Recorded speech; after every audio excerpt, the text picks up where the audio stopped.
சென்னையில் நடைபெற்ற பாஜக மாநாட்டில் மக்களவைத் தேர்தலில் போட்டியிடும் திமுகவின் வாரிசு வேட்பாளர்களை குறிப்பிட்டு பேசிய பாஜக மாநில தலைவர் அண்ணாமலை, முதலமைச்சர் மு.க.ஸ்டாலின் ஜனநாயகம் குறித்து பேச வெட்கமா இல்லையா என கேள்வி எழுப்பியுள்ளார். தமிழ்நாட்டினுடைய மகிமையும் வல்லமையும் எடுத்து சொல்லிக் கொண்டிருக்கின்றார்.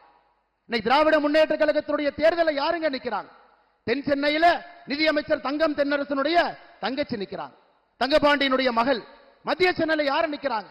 முரசொலி மாறனுடைய மகன் தயாநிதி மாறன். வட சென்னையில யாரு நிக்கிறாங்க? ஆற்காட்டு வீராசாமியினுடைய மகன் பையன் நிக்கிறாங்க, துரைமுருகனுடைய பையன், பொன்முடியினுடைய பையன். இது பிரச்சாரம் பண்றது யாருன்னா முதலமைச்சருடைய பையன். வெக்கமாக இல்லையா முதலமைச்சர் அவர்களே? நீங்க ஜனநாயகத்தை பத்தி பேசுறீங்க, நீங்கள் ஜனநாயகத்தை பத்தி பேசுறீங்க. அப்பா எல்லாம் அமைச்சர், பையன்லாம் பாராளுமன்றத்தினுடைய வேட்பாளர். இதுக்கு இந்த தேர்தல் பரப்புரைக்கு போறாரு உங்க பையன். நீங்கள் ஜனநாயகத்தை பத்தி எங்களுக்கு பாடம் எடுத்துக் கொண்டிருக்கின்றீர்கள். இந்த தொகுதியினுடைய பாராளுமன்ற உறுப்பினர் ராஜா சொல்றார், 2024 தேர்தல் நடக்குமா? இவங்க ஜெயிப்பாங்களா? பிரதமர் நாட்டை விட்டு போயிருவாராமா.